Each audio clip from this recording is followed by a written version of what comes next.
Good afternoon and welcome, everybody. This would be the Jeff Cameron Show right here on 93.3 Real Talk Radio, Warchant TV on a Libations Friday. Loosey-goosey, casual conversations. How are you, everybody? I'm Jeff. That is Tom. On Twitter, it's at J Cameron Show. If you're driving about town, listening on 93.3, we always appreciate that very, very much. And if you're watching on YouTube, Warchant TV, as we like to call it, we appreciate that as well. Hello to everybody in the chat. Chat amongst yourselves. Which pick did you like? Which pick did you hate? What were you happy about? What were you sad about? Tom, I first guessed the receiver, buddy. I had a feeling. We were going that route. Now, I know you don't love it. I like it. We need a receiver. Ours are old and beat up, besides McMillan or whatever. But, I'm okay with it. Now, you better go all defense the rest of the way. I think that's probably what they'll need to do, which means they'll go running back and receiver and tight end. If they go running back, we need to fire them on the spot. We have two really good ones. I'm not that mad about it. Like I said yesterday, would I be thrilled if they took receiver? No. But has Jason Light built up a ton of equity that I can't be furious about it? Yeah. So I think they're planning for the future there. The thing is that you just inked Chris Godwin to a 3-year deal a month ago. So that's a little strange to me. Are you not sure about the guy that you just committed $66 million to over the next 3 years, of which 44 are guaranteed? So it's essentially a 2-year deal? No, they know Mike Evans is going to retire after this year.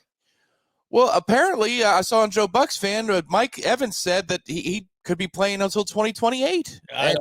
He may say all the things he wants to say. I think we both know Mike is starting to get banged up. And he's missing games frequently now, last 2 years. No, man, he's a big receiver. Big receivers don't age well. I think they know.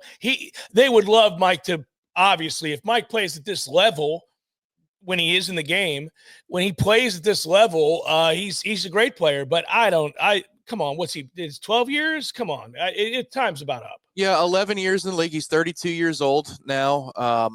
But I mean, he has defied so many. He's an outlier in so many ways in his career. That's the thing I'd say. And his contract is up after this season. I would not let him walk. You don't get a generational type player, especially in Tampa, ever, that you draft and as an offensive stalwart for the entirety of their career. Mm-hmm. You got to keep him if he wants to keep playing, because he's already top 10 in receiving touchdowns all time. Yeah. He plays 2 or 3 more years, he's going to be top 10 in receiving yards all time, and maybe better than that. First ballot Hall of Famer. So you have to keep him. McMillan's a good player. You're loaded now. Stop it. No more receivers. I swear to God, stop it. You're good now. Now let's just focus on edge or corner or safety or linebacker. Any of the positions on defense sound good from here. But the one thing, that's in its own vacuum. And the other vacuum, you just look at Ibuka, the player from Ohio State. He checks all the boxes. He's really tough.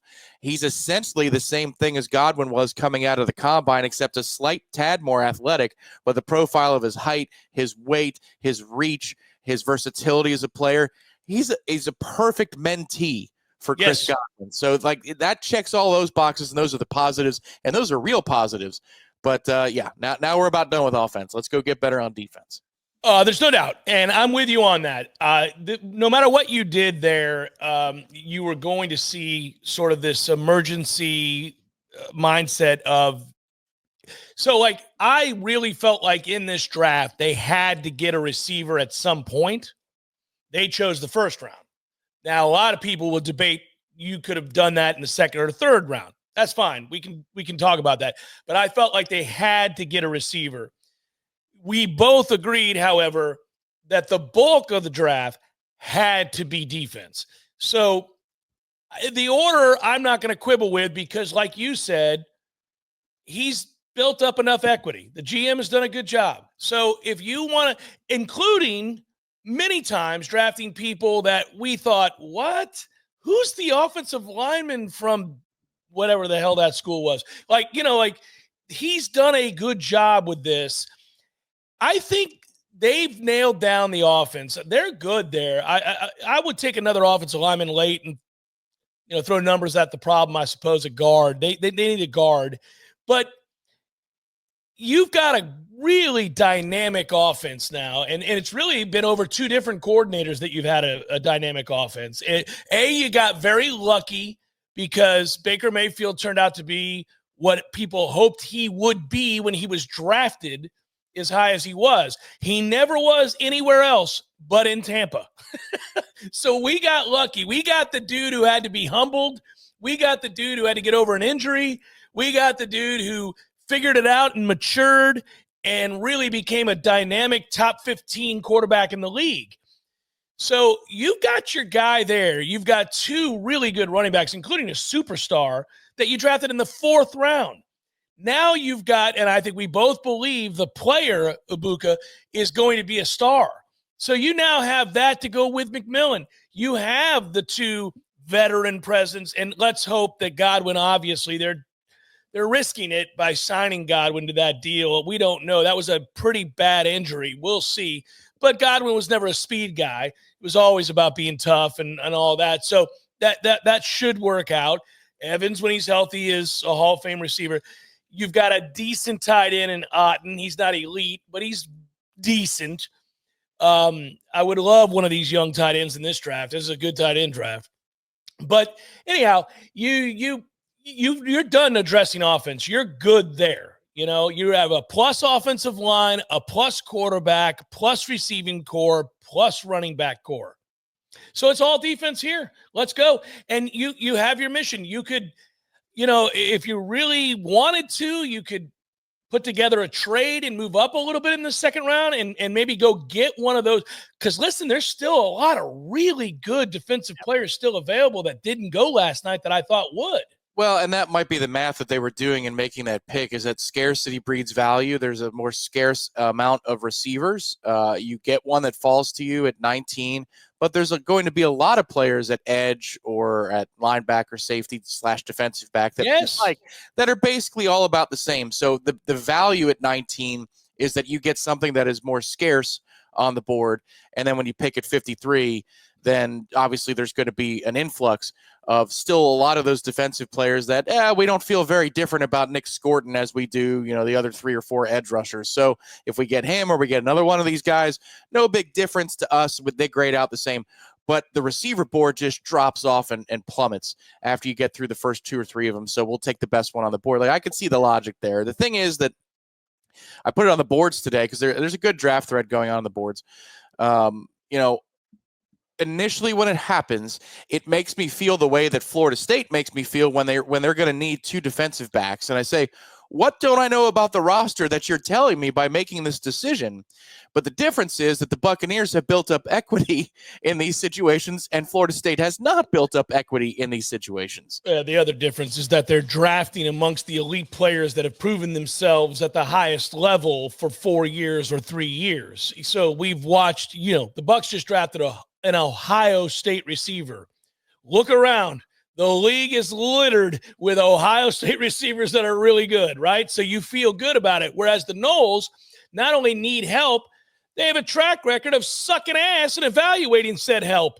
I'm so tired of watching Florida State stumble in the dark when it comes to evaluation of players out of the high school ranks, and they quickly have to find a way after 2 years to supplement that because they screwed it up again. The thing is that the pool that they're pulling from on the recruiting ranking front at defensive back has been very high. It's not like that they're grabbing a bunch of 3-star projects at corner over the last few years. Now, I get it. The scheme might be different, and maybe Tony White's saying, look, these are all man-to-man guys. I need smart players who can run multiple things, and so therefore because my scheme is very different, we do need some stabilizers in there, like this kid from Houston who I recruited and I knew and I pulled him to my system. But the thing is that they might still need a safety, and they might be hosting a corner from Hawaii. Like, I understand he's from Georgia and he has Florida ties and southeastern ties. Like, how many corners are we bringing in? What do you want to host 7 corners? Like, does this roster just completely a wash with. I'm confused too, Tom, and I think the frustration Florida State fans feel is completely warranted. I'm so frustrated. It's mind numbing that we have failed so miserably in recruiting that we're constantly having to go outside of the state of Florida, outside of the high school ranks, and grab guys from other places. And the places oftentimes we're grabbing them from, you're like, why? It's so frustrating. Yeah, well, and you're looking at all these different positions as well. This is I like the idea of always improving the roster and getting better players, but at some point, the torch has to be handed off to younger players that you bring out of the high school ranks. And the two positions that we're talking about the most right now are at defensive back and at wide receiver. And right now, it looks like Florida State has a starter or two that they might like at corner. But I'm trying to figure out who is the odd man out that we penciled in at corner that they're scared of, because clearly they like Jabril Rawls, right? They talked about him a bunch this spring. I think they like Edwin Joseph. So is this a Quindarius Jones issue? I think so. Yeah, that's my guess, Tom. Well, damn it, man, because he was trending towards the end of last year as most certainly being one of your starters. Like, so who is getting remanded to rotational work? And and what, Bates is not contending. Lester's not contending. I'm not going to be in a rush to call kids busts because they're not contending for a starting job in their second year on campus. But I mean, it felt like when we entered spring, you had one cornerback job open. Now I'm wondering if there aren't two open, and that's the thing that's kind of hurtful. Is you would think out of a pool of a lot of young talent that maybe one kid could step up and fill that role for you. Same thing at receiver. Look, we just went in the portal and grabbed you two starters. And I know that Jaylen Brown wasn't intended, like they didn't intend to lose him. Was Jaylen Brown the only guy that potentially could fill your third receiver job? Like, damn, man, that's interesting to me. Well, I think they like three guys at wide receiver and that they feel good about. It's Robinson, McCoy, and White. I don't know that Boggs. They like Boggs, don't they? Well, yeah, Javon Boggs, but he's a freshman. He's a true freshman. So trying to count on him this year is a bit, it's asking a lot, right? A true freshman. It doesn't mean they don't like him. Yeah, I guess so. I thought Gus's system is so damn simple that you could be a freshman and play. Like perhaps, but physically they may not want it. You know what I mean? I mean, I'm with you. Listen, I'm not going to make excuses. Mike has been terrible with this. It's just terrible. All recruiting comes back to the head coach. All recruiting comes back to the head coach. And if it doesn't, then you've got a problem. Your head coach has to be a reason that people want to come here. He's done a terrible job of recruiting. And I think for the most part, one of the reasons that hasn't been talked about as much prior to this offseason is because he hit home runs in the portal. He did such a good job of finding kids that other people recruited out of high school, that other people got to their schools and produced. And then we saw it and went, oh, our guys, not so much. Their guys, yes. Let's go get them. We're a better school than their school. Let's go bring them in. And that worked. And it worked to the tune of a 12-0 regular season. But there were always warning signs. And nobody wanted to talk about it. We did. I shouldn't say nobody. There were a select few on the message boards. There were some people here and there that would go, got to do a better job of recruiting. Yeah, specific to three position groups, we talked about it a lot. How is it that they don't have a backup center? How is it that Robert Scott is the guy we're still depending upon? It's life or death that Robert Scott is healthy. How is it that at linebacker we're this thin? How is it that next year they're going to have to go back into the portal to get more defensive line help? But we talked about it at several position groups. No, you're right, and thank you for defending us. We did talk about it. But I don't think I was as emphatic or boisterous about it, because who wants to listen to the guy that is bitching nonstop about player development and player evaluation and player recruiting when you're going undefeated? Nobody.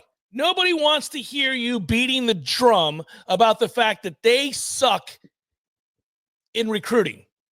They, especially the guy, and I'm talking about me, especially the guy who's never really hyper-focused on recruiting. I've talked about the necessity. I've talked about the obvious answers are in recruiting. I've talked about how important it is, but I've not been the guy to break it down. I've not been the guy to come in here and say, listen, of the 4 receivers that they're talking about bringing in this week, and I really like this guy, those other 3 can, they can go pound sand. This is the one. No, I haven't done that. So I knew that honestly, going on and on and on about recruiting would just really, it would be beating a dead horse, and I wouldn't be good at it because we were 12-0. We were 12-0, winning a bunch of games, and recruiting changed. It wasn't what it used to be. It was that you needed to be able to work the portal, and we were at the forefront of working the portal, and Mike got credit for that, deservedly so. But we did wonder, would it ever come back to haunt you? And I talked about how it is I didn't understand we didn't have elite linebackers at Florida State, as you just pointed out. And I said, I'm tired of being pretty mediocre on the offensive line. I'm tired of not ever producing a receiver that gets drafted in the first 2 rounds of the NFL draft. I mean, that's been going on a long time, a long effing time. And, we don't get credit for Keon Coleman. We do not. So, and we shouldn't. So I just, that part, we did talk about it, but we did not stress it enough. And now it's the classic case of the Roosters have come home to root, Well, you didn't anticipate that the hit rate on the high school players that were blue chips. I mean, look, they didn't invent the 4th star for these kids. The kids were ranked as they were. You didn't anticipate that the handoff would be nuts. Like you ran relays. Was it called the 440 back in the day instead of I'm an old man. I ran the 440 relay. I also ran the 440 just by itself, Tom, and the 220, I might add. These days, they don't call it that. They call it the 200 meter and the 400 meter, but yes. Yeah, so it was the 440 in my day, too. They hadn't quite changed it yet. Yeah. I went to 2 track meets because I was on relay team 2, leg 3. And I realized that you sit there for 4 hours and you do nothing. It sucks. I stopped after 2 meets. I'm not that fast. Who cares? I'm going to leave. I'm quicker than I have. If there was a quickness competition, I'll wait. But this would be akin to you're watching a relay group, and the guy who starts the relay, and you're watching that little period of time where they got to hand off the baton, and he just keeps running. He doesn't hand it. And you're like, why is he not handing? Well, everybody else is handing off the baton. Why is he still running with the baton? Yeah. That is us in the portal. Versus the next guy that we should be handing the baton to is high school. We're like, he's still going, and he's running another lap, and here he comes. And now you get to your 3rd guy in the line. Like, well, surely he's going to hand off the baton to the 3rd guy. No, he's still running. He's still going. He's tired is what he is. And he's running out of gas, and we get to the anchor, and he says, oh, my God, the anchor saying, give me the damn baton. And he's still running, and he runs right by him. That's what it feels like right now with the high school stuff. I've been waiting, and we've all been waiting for this handoff to homegrown talent taking over the roster. We went through the numbers yesterday. I was kind with the numbers because I called multi-year transfers program guys. But if you just look at high school versus transfers and your 22 starters this year, the numbers are stark, and they don't look great. No, listen, and we got to take a quick break. I want to come back and really dive into this. Tom, it's going to be his undoing. If Mike gets fired, this is going to be why. This is how you can go 12-0 and 2-10. You don't have homegrown, developed talent that you brought in from the high school ranks. And when the dynamic transfer leaves that you identified because he was obviously good somewhere else, and we had the money because we had an awesome collective that stepped up before many collectives had a clue what they were doing. When you don't have those players, what do you have?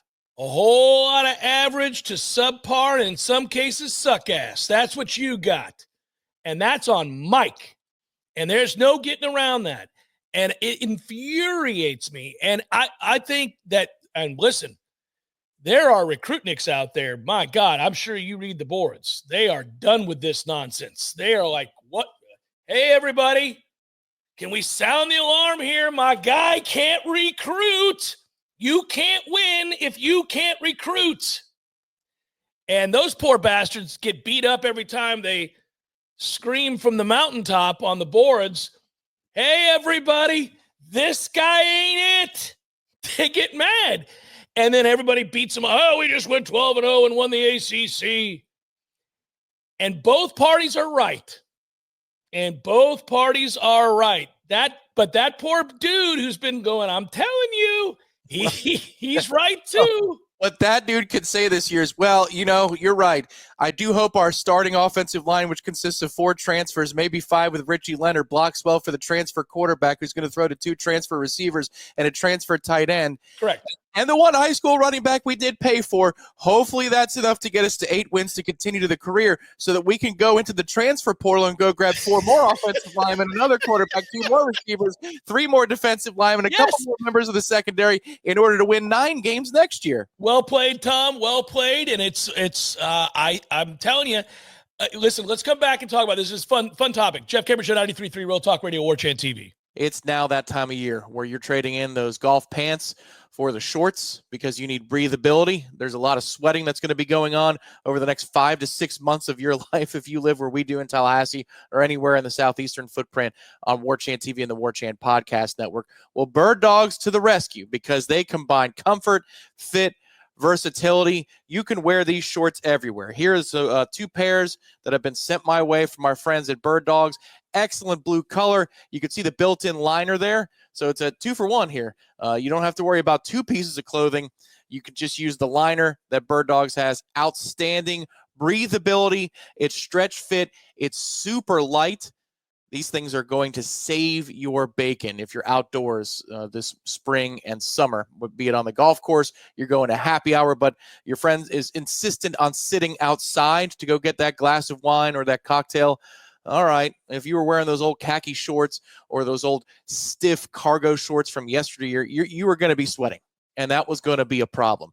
Now, breathability, baby. This is exactly what you want, and it's from our friends at Bird Dogs. For a limited time for our listeners and viewers, you get a free hat when you order with code WAKEUP at birddogs.com.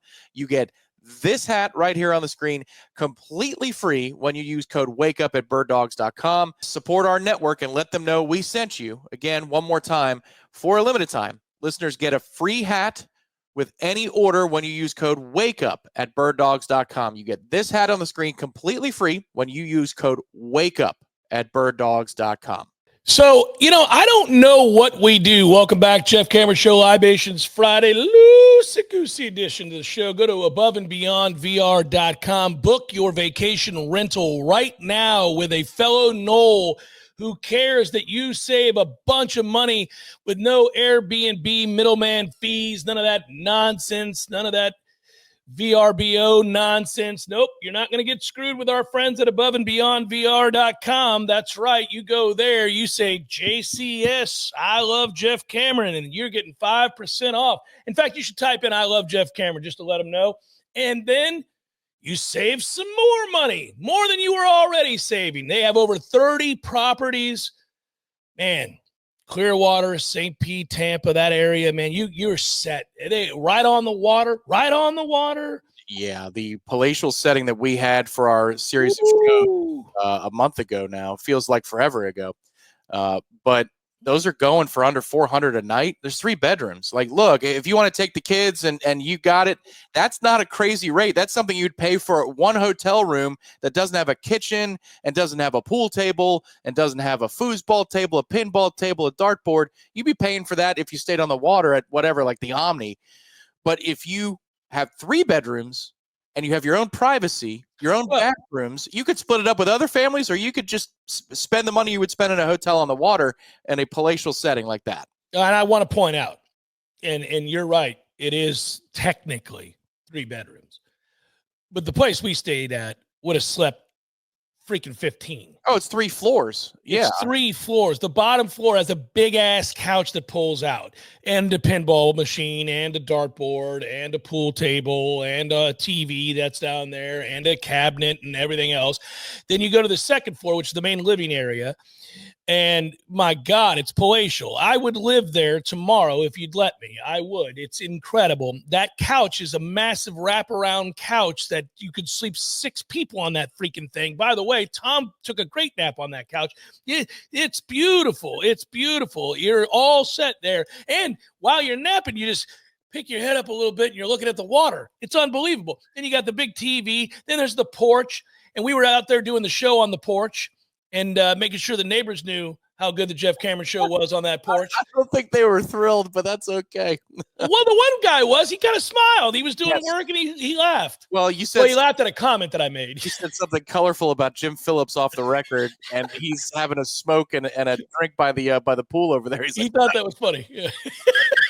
Yeah, I did say something colorful about Jim Phillips off the record. You're right. Yeah, that's what he chuckled at. Yeah, it was probably inappropriate, but there was that. And then the top floor, which is also amazing. That's where we slept. You had your own big-ass room. I had my own big-ass room. There was an empty big-ass room that somebody could have been in while we were in our big-ass rooms. It's glorious. Above and beyond VR.com. No, we did have folks there. Those were the Miami ACC football champions that stayed in that third room. All the championships were housed in that room. That's right. Yeah, that's right. So back to the recruiting situation. We have reached critical mass. And I'm done listening to the people who are like, well, it's all right. Recruiting's changed. You can just go get portal guys. No, you can't. No, you can't. It costs a lot of money to go get portal guys.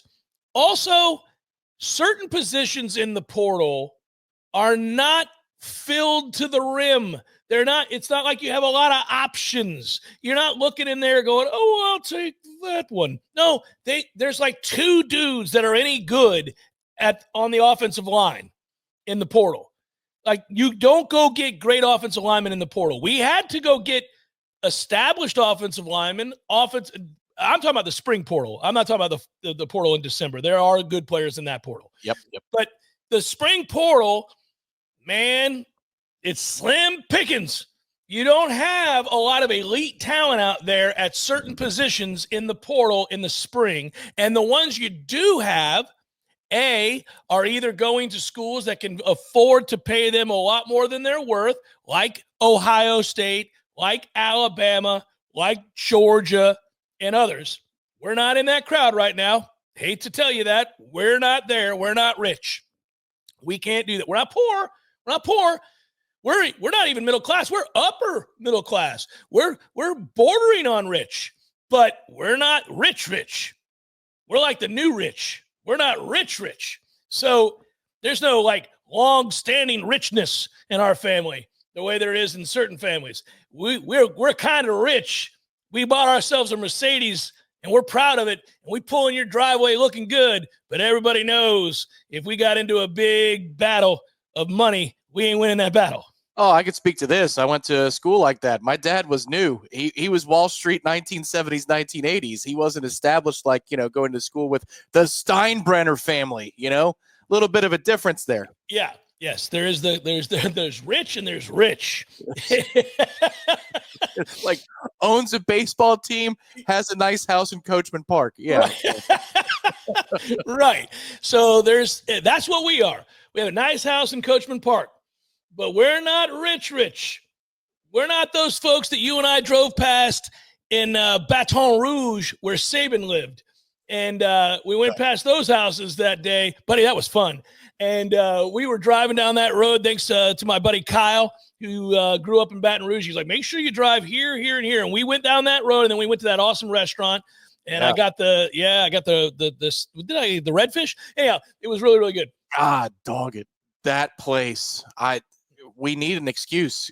I mean, look, I want the baseball team to be awesome, but could we get paired for a super regional with LSU again? I mean, maybe we make a 9 seed there and 8, and then we beat their ass and go to Omaha after spending more time. They serve things on a baking sheet. Oh, it was awesome. Those people. It was a Cajun sausage, pepper, and onion platter on a baking sheet. Just amazing. It was. I think I had the red snapper. It was so good. Hey, by the way, I'm going, and you're free to join the Camerons if you'd like. My son's going to Europe. My oldest son's going to Europe. Where in Europe? Where are we going? You're not going to Europe with us. Oh. But I'm not going to Europe with him. Hell, I was born in Europe, and I'm not going to Europe. He's going to Europe in June, and when that happens, the missus and I decided to take Clark, the youngest, over to Baton Rouge for a long weekend. Oh. We're going to go in June. It'll be hot as Hades. We're going to go in June for about 4 days, and we're touring the campus at LSU, and we're meeting with administrators, and we're doing it all, buddy. He is serious as a heart attack about wanting to go to LSU. Is that right? He is. And I said, all right, you want to go to LSU? Did you book your place yet? I'm going to book our place, buddy, the place we booked. Yeah, I'm doing that. This is why I love the modern times. I am pulling it up as we're speaking right now. Are you going to send it to me? My history on, I know we love Above and Beyond, but they don't exist in Baton Rouge, so I will find my Airbnb. Yeah. Send that link to me, buddy. That place had the greatest air condition known to mankind. It did. We walked into the room, and I went, holy moly, it's freezing in here. This is awesome. The only thing you'll have to do is find you a universal remote, because we couldn't find the remote in the couch. And they didn't seem too worried about letting us know where we could find one. That was a little upsetting. That was the one thing I didn't like. When you reached out to them, you're like, where the hell's the remote? Oh, they're like yeah. It was Christian Bale and Kermit. I mean, we were just sitting there, yeah, about that remote. Kind of trying to watch other college baseball games, and then so we decided to have to go to the Mellow Mushroom instead. We went to the Mellow Mushroom where Mr. Drink Specials rolled up on us. Greatest guy in history. Oh, talking my ear off, not yours. Hey, man, that's one of the few times I didn't get caught in the crossfire, and I'm thankful for that. And you were laughing at me as I sat there and entertained that guy. Well, it's because I sat to your right because I was near the charging port because I needed to charge my phone. Mm-hmm. Thank God that was a net of safety. So I watched whoever the hell Arkansas was beating the hell out of. That was a good, yeah, but that was in the beginning stages. It was a good game. But anyhow, yeah, and then it's in your inbox. Jennifer's listing in Baton Rouge is in your inbox. There you go. All right. Well, I will make sure I book it here in a minute. But yeah, so we're going to go up there and we're going to hang out, and he's going to get to see the lay of the land. They do a good job of recruiting. They do a good job of recruiting at LSU. So do most of the schools in the SEC. They do a very good job of recruiting. That's the other problem here. This is where the other shoe drops. Well, is that we don't have the money to outbid the best of the best. Well, we had to spend it on salvaging the recruiting class because you're trying to hand it off to high school kids because you did get a Tylon Lee and a LeJesse Harold, and you kept holding on to a Kevin Wynn, so like for the defensive front purposes, maybe the money you spent this go around is actually going to allow for the baton to be handed off just in time for the anchor not to trip the runner. That would be nice. The one thing I would say to counter the argument from last segment, like there's nothing that could be done about 2025. This cruise ship is being captained and helmed by transfers. All right, they are. But moving forward, these two new coordinators that come in, they might not have perfect fits into their system. They might look at the previous position coaches and say, what the hell were you doing? But the hope is at that point that these new coordinators and position coaches are actually able to recruit. And you're hindered by 2 and 10. And then also, I think some people are starting to look closely and say, what the hell, man? Are you guys going to close some recruits with that new coach energy? So there's a couple of questions that are lingering out there, but you have to allow, unfortunately, for the possibility that new coaches, new schemes, new priorities about what they're looking for are saying these just aren't players that fit what I want to do. And this is part of that process of churning the old and bringing in the new. I do this a lot. I do the thing where there's a couple things that I like to do about any issue in any sort of debate that I'm in with like somebody that I care about. If we can't get to the bottom of whatever that issue is, or we're struggling to kind of come to a consensus, I'll take some time and just kind of try to look at it from the eyes of the other person, or I'll look at it from the vantage point of, the 10,000 miles up or whatever, I'll say, okay, wait, I'm too emotional. I'm too involved in this. I care too much about this thing. I need to take a step back. I need to take a day and let me look at it through my wife's eyes. If I'm arguing with her, if I'm arguing with you, we don't argue much, but let me look at it from Tom's vantage point. Why does he see it this way? And why are we missing each other on this? What's a 17-year-old kid thinking about this? Why is he looking at it this way?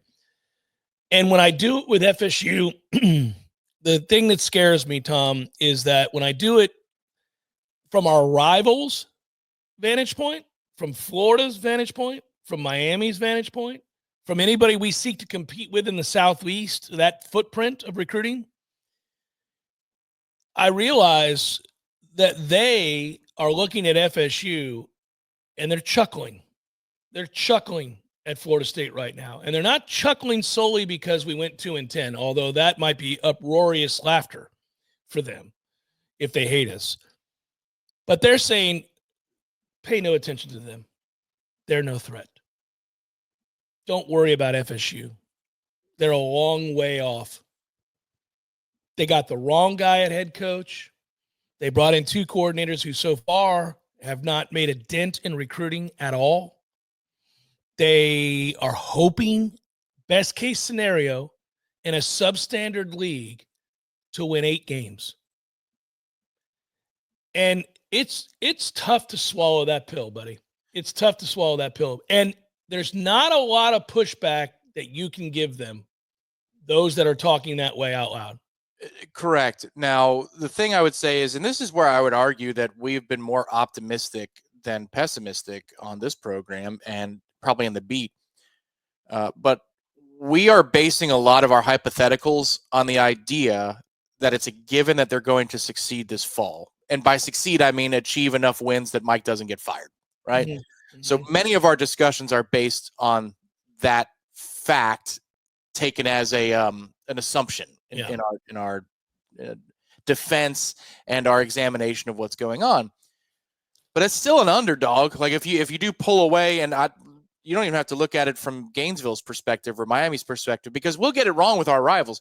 We laughed at the schedule that Florida was facing last year, but by the end of the season, they had the last laugh. It was not like they won 10 games, but that was a successful season. Very successful season, yes. So sometimes you could be wrong about your rivals, or they could prove you wrong. But if I'm looking at it from, Georgia's perspective, or even let's get farther removed. I'm a Michigan fan, and I'm looking down at the Southeast. I'm saying, what the hell's going on down there? Oh, God. Like, I suppose Mike could escape that situation, but, man, he's on his last legs right now. Coaches have come back from it, but that is a disaster waiting to happen. They need these transfers to bail them out, to have the lifeboat, to maybe survive this particular situation. We'll see what happens, but I'm banking on that's not going to happen, and they're going to be hiring a new coach next year. Coming up next on Michigan Sports Talk, I think that's the way they would look at the situation. Well, there's no doubt, and I'm a guest on shows up there. I've done guest spots, in Columbus, Ohio. I've done guest spots in Ann Arbor, Michigan.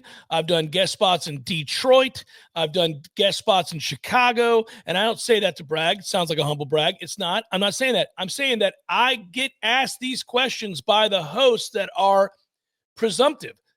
They ask these questions, and I have to fight back the urge to kind of retort angrily because some of the questions are dismissive. They come from a place of dismissiveness. And then I realize, well, if I were them, that's exactly what I would think of Florida State right now. And I would wonder how Florida State people don't think that of their own team. Jeff Cameron Show, 93.3 Real Talk Radio, Warchant TV. One of the things about complaining, and Lord knows I've got a PhD in complaining to a certain extent, is that you do want to have a resolution in mind, and you do want to find answers to whatever it is that is nagging you or causing you to complain. And the problem I think that Mike has is I don't know that he's in a position, Mike Norvell, the head coach of Florida State, I don't know if he's in position to solve his problems right now. And so this complaint will remain steadfast for the foreseeable future. And that's another byproduct of going 2-10. It's much easier to fix your recruiting problems after going 12-0. The hard part for Mike is that he did not demand of his assistant coaches nearly enough after that undefeated season. They needed to cash in the chips of being all the way back, not just back, all the way back. They won the conference. They won that game at Clemson, high-profile game, overtime victory. The world was watching. The garnet and the gold, the spear, it was back. And you still couldn't close the top 10 class. That should have been a 3-alarm fire. That should have been a big to-do. And I don't know, until they went 2-10, I don't think he really realized how big a problem or what that was emblematic of. What he should have said in that moment, man, we're doing something really wrong. I just won the conference. I just went undefeated. I just produced a bevy. And that's using the word loosely. You could say, is a bachelor bigger than a bevy of NFL draft picks? I just produced, is bachelor even a word? Just batch? Maybe I should have said batch. The point is, I just produced a gazillion NFL players off this roster this past year. Who wouldn't want to come play for me right now?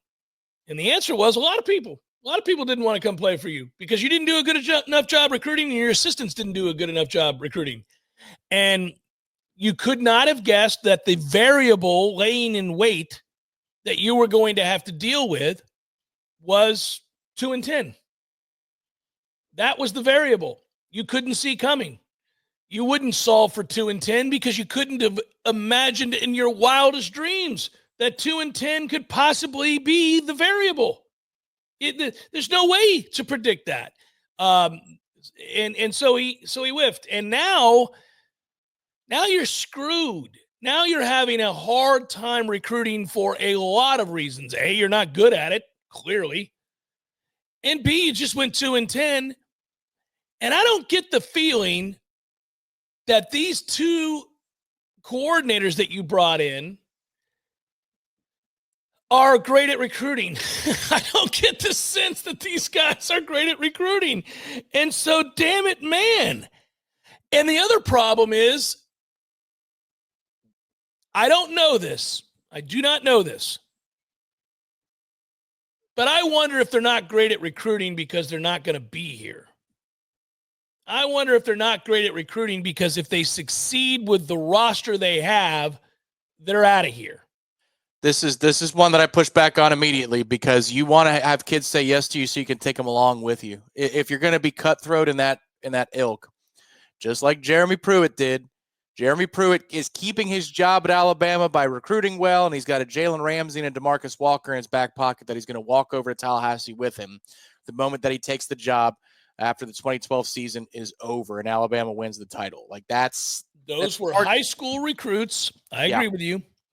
And it wasn't in the same era. Correct. But look, in this era, it's easier to walk everybody across the street with you than it's ever been because you just get the new collective to agree at your new destination. Like, okay, I'm not going to take the job unless you give me an NIL budget of X.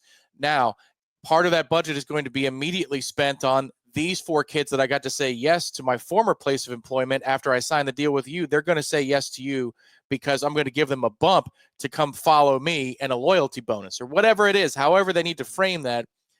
That is where I would push back and say it's in their best interest to be badasses in recruiting because it's going to serve them whether they're here or they're not because they're going to take the kids with them wherever they go. Yeah, I just feel like if what they're banking on, and maybe not, I shouldn't say that plural. I feel like Tony White is going to be the candidate if this defense is any good at all to become a head coach. He's young. He's extremely well thought of in the industry. He interviews well. He's had success. He has a big picture philosophy. And wherever he goes, Tom, he's going to get the new car smell that new coaches get that Mike never got because of COVID. That, unfortunately, Mike got screwed for the new car smell. But Tony's going to get it. He's going to go somewhere, and there's going to be a buzz, and he's going to get kids by virtue of the fact that he's the new car smell. So, yeah, you're right. It does behoove them to recruit better and to do well and to take kids with him. But he's going to get a bump regardless. I don't know about Gus Malzahn. Gus isn't winning anybody over.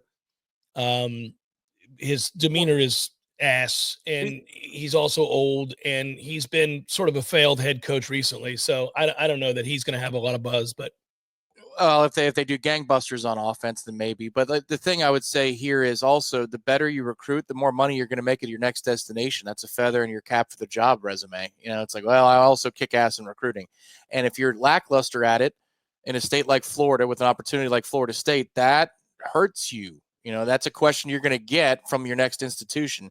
The guy that they have on the staff right now that is a dogged recruiter is Evan Cooper. But you'd love to hear that Pot Roast is running him down for best recruiter on the staff, and you're not hearing that at all. Evan Cooper better be the Jesus of recruiting, because it doesn't look like this staff has anybody else. I mean, we better see a miracle worker over here in recruiting from him, because it's ridiculous right now when you look at all the other guys on this staff who don't recruit. And I don't see a solution there other than winning a bunch of games. Hour number 2, fourth, coming on this Libations Friday. Stay with hour number 2, Jeff Cameron Show, 93.3, Real Talk Radio, Warchant TV on a Libations Friday. Cheers, everybody. The weekend is here. Hopefully, when I'm walking about the amphitheater on Saturday, I'll see several of you, and we'll cheers an ice-cold beer together as we watch Wilco. What a good show that's going to be, Tom. Looking forward to it, buddy. We'll be sitting right next to each other. It's going to be a good time.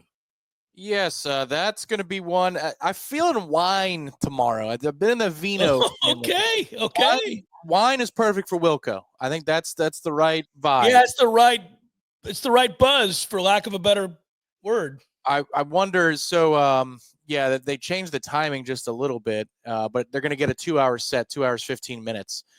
So there's plenty that they're going to play. I wonder what the mood of their show is going to be. You never know. You never know. Yes, you never know. When I saw Jason Isbell in St. Augustine a few weeks back, I did crack up. He took the stage and immediately, first of all, he was all about the business of playing a lot of music, which I got to give him credit for. These places like the Amp and like what you have the Amp in St. Augustine, there's a sound, a cutoff for the city. You got to be off the stage by what? Is it 10 or 11 or whatever it is? It's 11. Yep. Yeah. So, if an artist comes out at 8:30, exactly how long they can play. You know how long you're going to get. If they come out at 9, you're like, this isn't cool, man. We only got 2 hours. Unless they come out at 9 sharp and they play the catalog and there's none of that shitty chatty nonsense. Here we go. Let's get 2. But I like a little bit of both. He said chitty chatty, everybody. He said chitty chatty. Just in case. Just making sure. No, but so he came out and played I think back-to-back songs without saying a word other than a wave when he came out, and then just launched into it. And anyhow, long story short, or longer, he said after those 2 songs, it's great to be back in St. Augustine. He's played there a million times, it feels like. And then he says, especially when it's not 109 degrees. And I could tell he was in a good mood because it was beautiful. It was 70 degrees. At kickoff, Tom, it was 70 degrees when the first guitar lick hit. And I was like, okay, this is what you do right here. I've got a cold beer in my hand. Jason Isbell just hit the stage, played his first lick, and we got 2.5 hours of music coming our way. And he's in a good mood. Which was beautiful. I think the weather for tomorrow should be just fine. It's going to be a touch warm when we start. It's in the 80s still with the sun setting. However, you do get pretty good cover of the sunset. I know that now, just living here and I'm looking at it right now, the amphitheater. It'll be very nice. By the time they take the stage at 8:45, upper 70s, nice little breeze, that'll do very nicely. Tweety's temperamental, so I would like that to be good weather. He's from Chicago. He lives in Chicago where it's 68 currently. So I hope he does, Look, if he gets a little uppity, I'm gonna be the one guy in the audience that just, no, what are you doing, man? Come on. You guys are in your last little swan song of the next 5 to 10 years. These albums are fine that you're making. Your best work was some time ago. Let's sit back and enjoy the fact that you've got 20, 25 years to draw upon. Let's have a fun show. 30 years, really. Let's have 30, yeah, 30 years. I would open with Handshake Drugs, and go from there, because it's a long buildup. Yeah, I think, not to be morose, but I have a feeling that 10 Dead will be played, and I think it would be appropriate to be played. But yeah. Yeah, no. Well, you never know. They could come out jolly and play some of the early stuff, which was much more, uproarious, a lot of that stuff. And then they could come out very subdued, solemn, and we could be sitting there going, oh, so it's going to be that kind of night. We're a little bit more foxtrot than AM. Is that what you're Yeah. Yeah. Let's give me a little bit of the whole love tomorrow. I love that album. Give me a little bit of the whole love. I love that album too. That's a fun discussion for another time.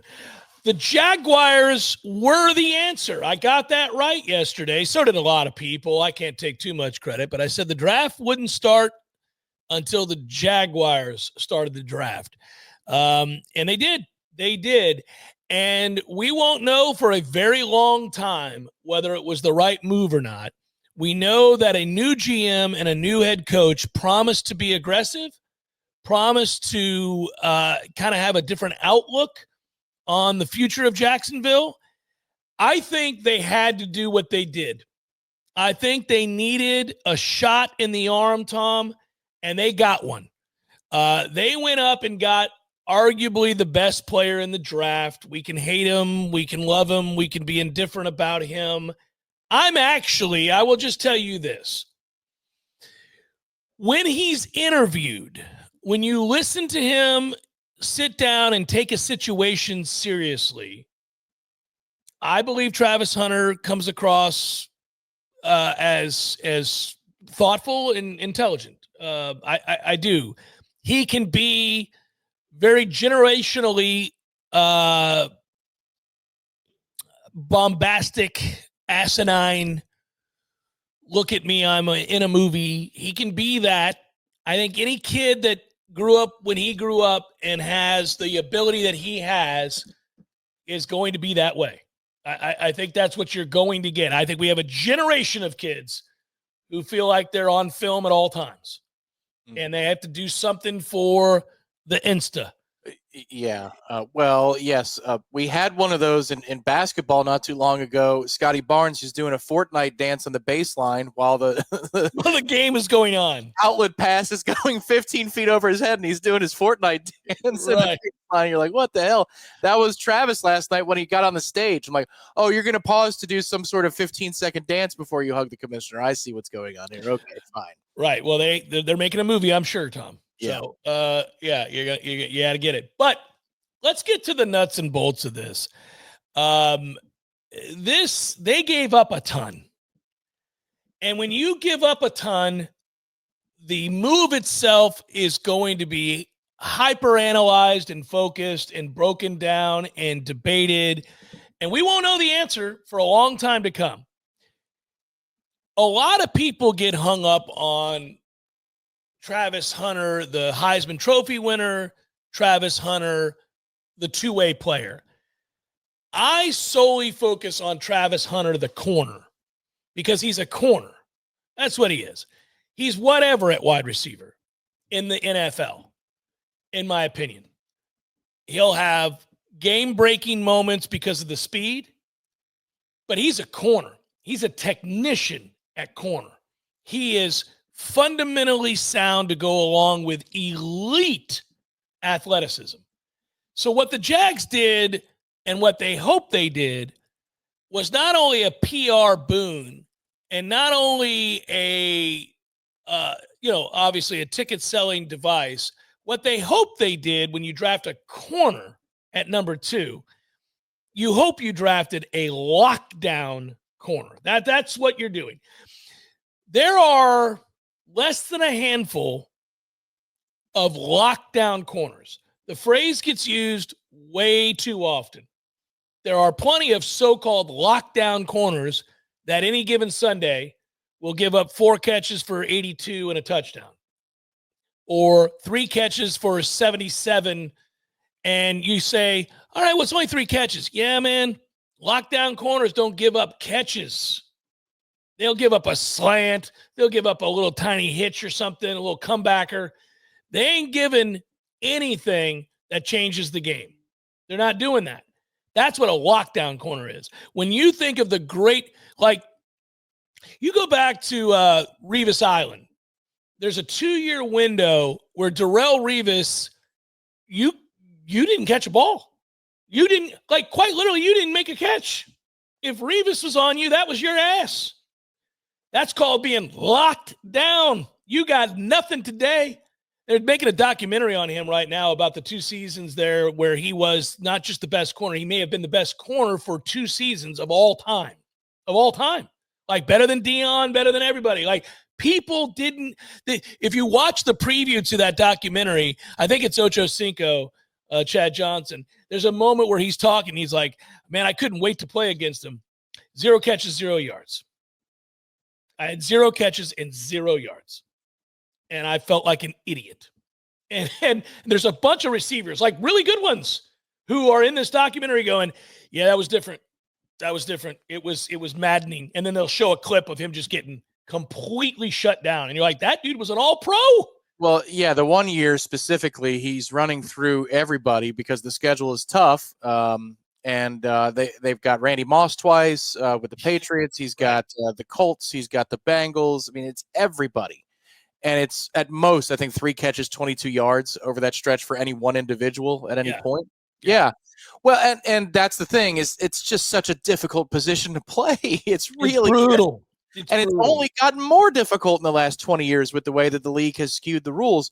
The thing is that he's a two-way player, though, and they'd be wise to use it because if he's drafting off of Brian Thomas' greatness as a receiver, then that skill set not only plays, it's going to make a couple of splash plays for you every single game. 100% agree. I don't want people to get this twisted. I'm not saying he can't play both ways. I'm not saying he won't play both ways.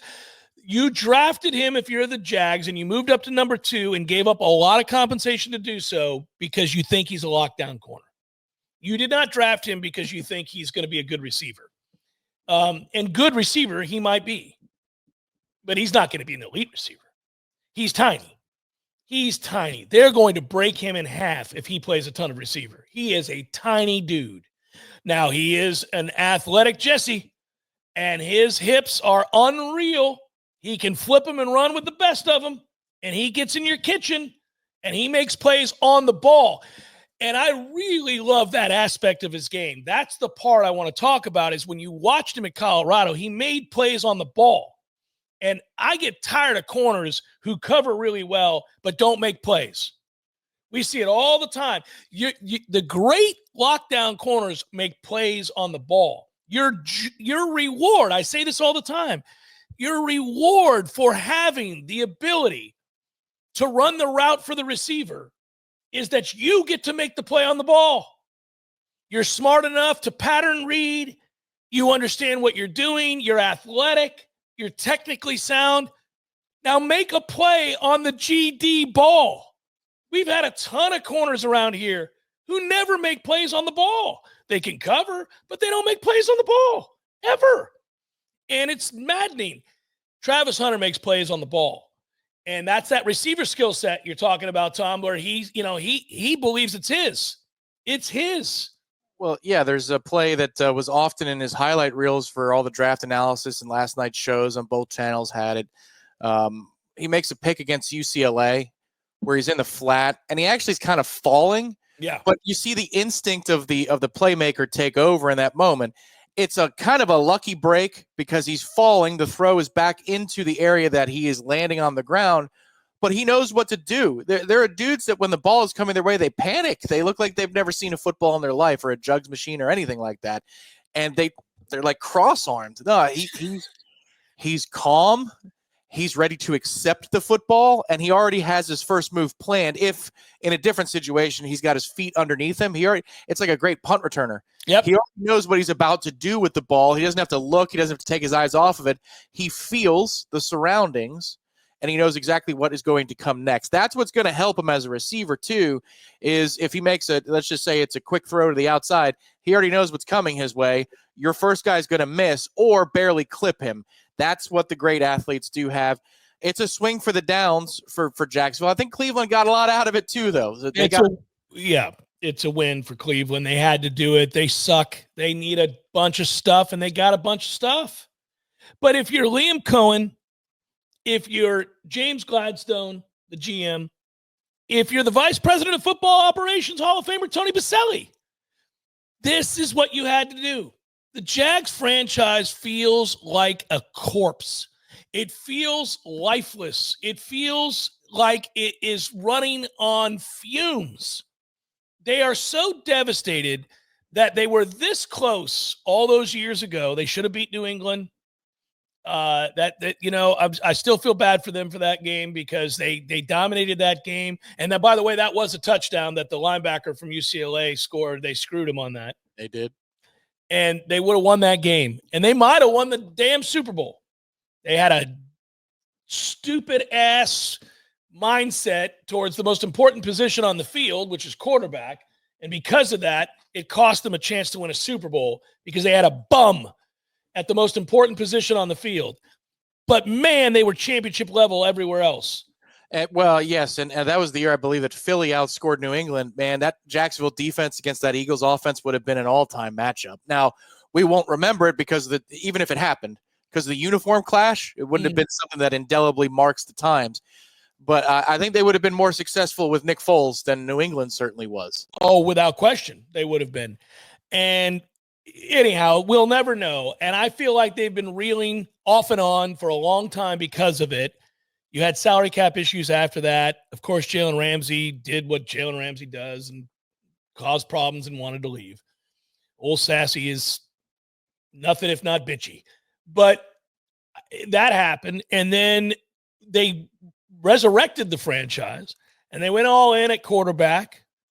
And so you get your touchdown Jesus there at quarterback, and then all of a sudden he's a mental midget. You know, they're 8-2 at one point and then fall off a cliff. And then the next thing you know, your quarterback can't play. Your coach gets fired. You're reeling. It's crazy how the Jacksonville Jaguars went from a great playoff performance on the cusp of upsetting the Kansas City Chiefs, a bona fide leader at the most important position on the field. He's sitting there shaking hands with the players as they come off.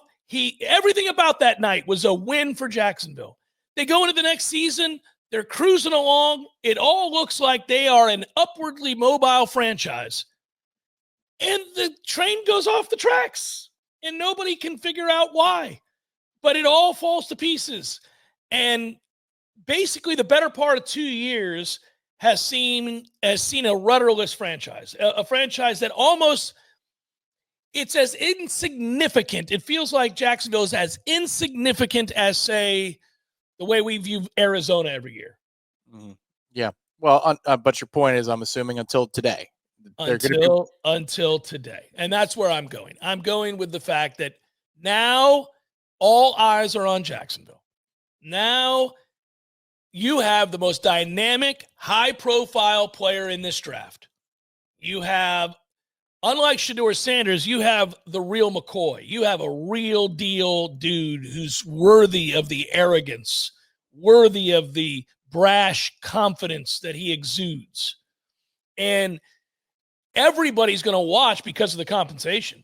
Everybody's going to look at what I think is, in many ways, Tom, and this happens over the course of the history of a franchise, maybe only a handful of times, you have what is deemed a history-defining deal. And this is one of those. They moved from number 5 to Cleveland's number 2. They also trade the number 36 pick today, which is round 2, obviously, and early in round 2. That's kind of like a late first-round pick. So you trade the 36th pick, and you take your number 4 round pick, 126, I believe, and you give it to Cleveland, and you give your first selection in the 2026 draft. So we can't say they didn't give up a ton. They did. And if you're Cleveland, you only had to give up your number 4 round pick, which you get back with Jacksonville. So you just swapped your 4th round pick. And you gave up your number 6 round pick, which, by the way, is not even a top 190 player. That's 200s. Okay. So you really didn't give up a lot in return for all that you got. And you ended up getting a great, you got a pick in the top 5. So you still service needs. And I don't know. This could end up being a win-win. We won't know. Let's see how good Travis Hunter is. I have a feeling that he's going to be very, very good as a corner. Well, I don't think we're banking on the Jags to meteorically rise in year 1 to prime playoff position. No. So you're staring at a top 20 pick at worst if you're Cleveland next year. Yep. In addition to the pick that you're already going to have, which is going to be pretty high, meaning pretty like top 5-ish. Unless something crazy happens with the Browns. So even if, let's just say that they get unlucky and they tank the wrong way and they're number 4, you got 2 first-round picks you can parlay into a quarterback drafting position next year if you're Cleveland, in addition to the excellent defensive player you got today, in addition to the fact that you added now you've got 2 second-round picks in the first 5 or 6 selections tonight. Man, that's a nice return for trading away 3 slots of draft capital. Really, you slide from 2 to 5, and you land yourself another first and another second. That is how you win. That's how you reset your franchise. So good for them. Going to be fascinating. God, I like the go big or go home mentality. I like when you're a desperate franchise. I like it. But the second you pull the trigger on it, man, there's got to be a moment in everybody's mind when they're alone with themselves where they go, he better be that guy. He better be that guy, right? If Hunter is just a good corner, if Hunter is just a decent to good wide receiver, you screwed up royally. You're screwed for years. If he's just average or slightly above average. Like that guy could have a 10-year career and be a good player, make a couple Pro Bowls. That ain't good enough. That's not good enough. He's got to be the guy. Well, I think he's got to be a 2-way player for the bulk of this first contract. Maybe he specializes as his career goes along and the stamina starts to wane. But in this beginning portion of his career, it's different. Now, he did play at Jackson State, so he was in the humidity, not against great competition, but he was in the humidity. Then he goes out to altitude. He'll be back in the humidity now to play in this circumstance. But let's just say he gives you 650 yards receiving and 5 picks this year, or 3 picks even. Geez, that is extremely valuable because every roster spot is critical on an NFL roster. And now you got a 2-for-1. There's no doubt. That is extreme value, even if he's not a top-flight lockdown corner. The extra roster position you get from having a 2-way player, that's really, really valuable. I'm just saying that you gave up equity that is that could produce multiple superstars for the other team. You better. I will say this. Here's the reason that people look. Hunter's a freak. We don't see people like him. I'm willing to admit that, and it's all the more annoying that he didn't come to Florida State. Another whiff for us on a very important recruit. Could have changed our future a little bit. But anyhow, that said, Tom,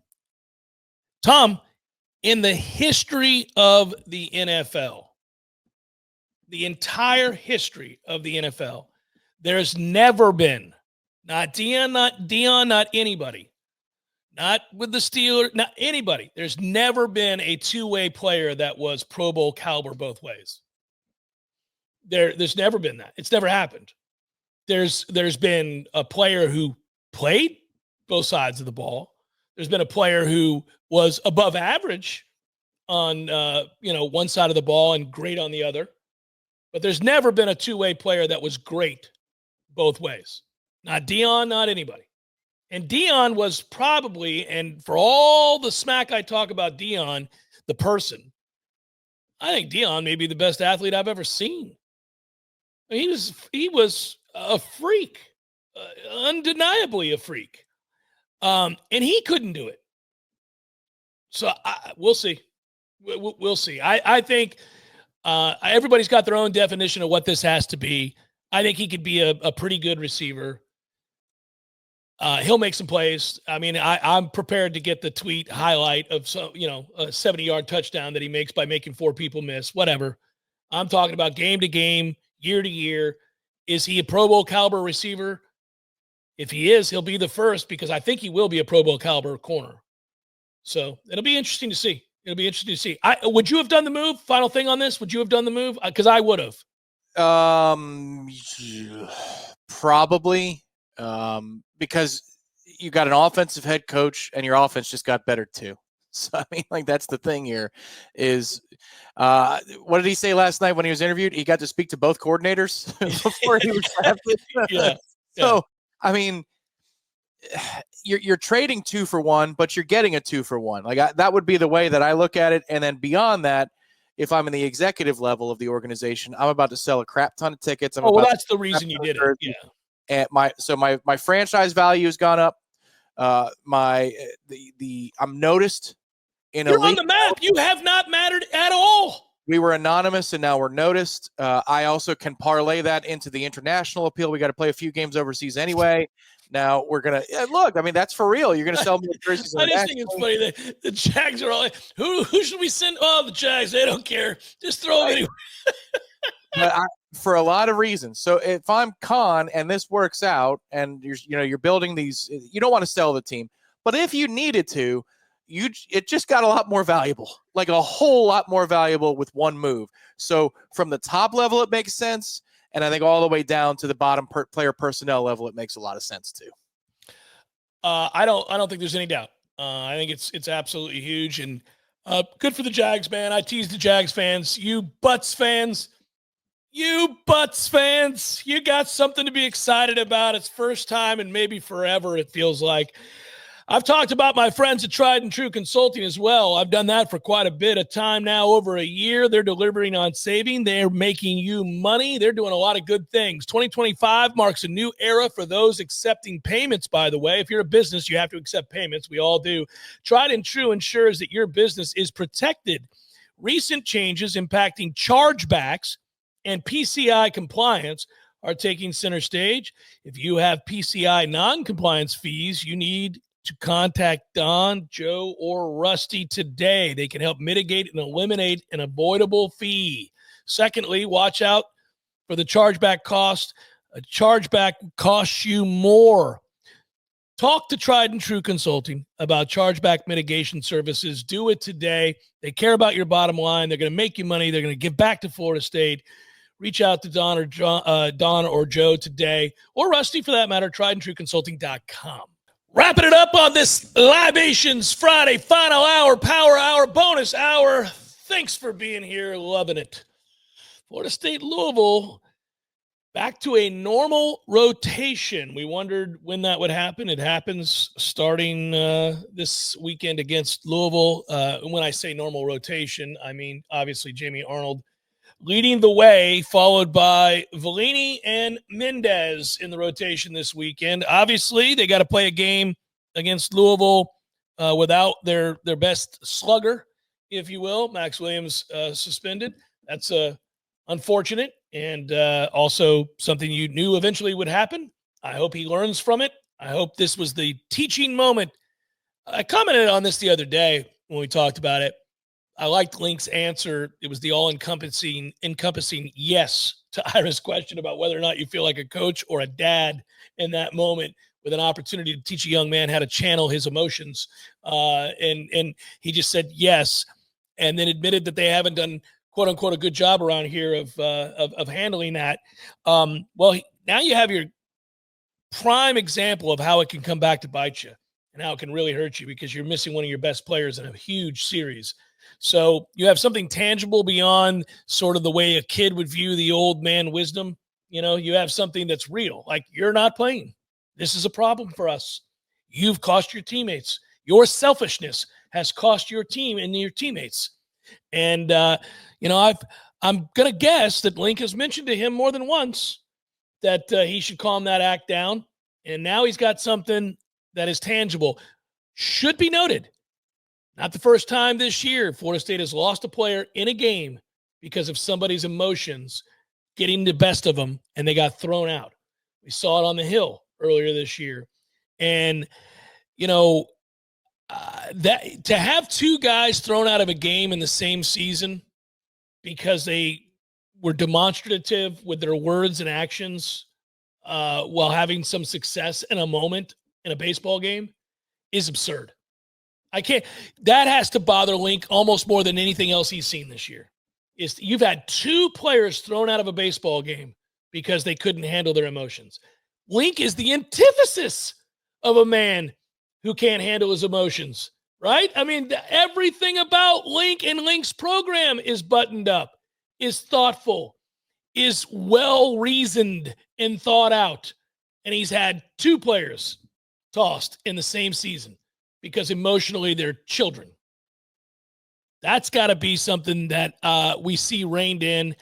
I sound like the get off my lawn guy to some extent. Don't care. It's ridiculous.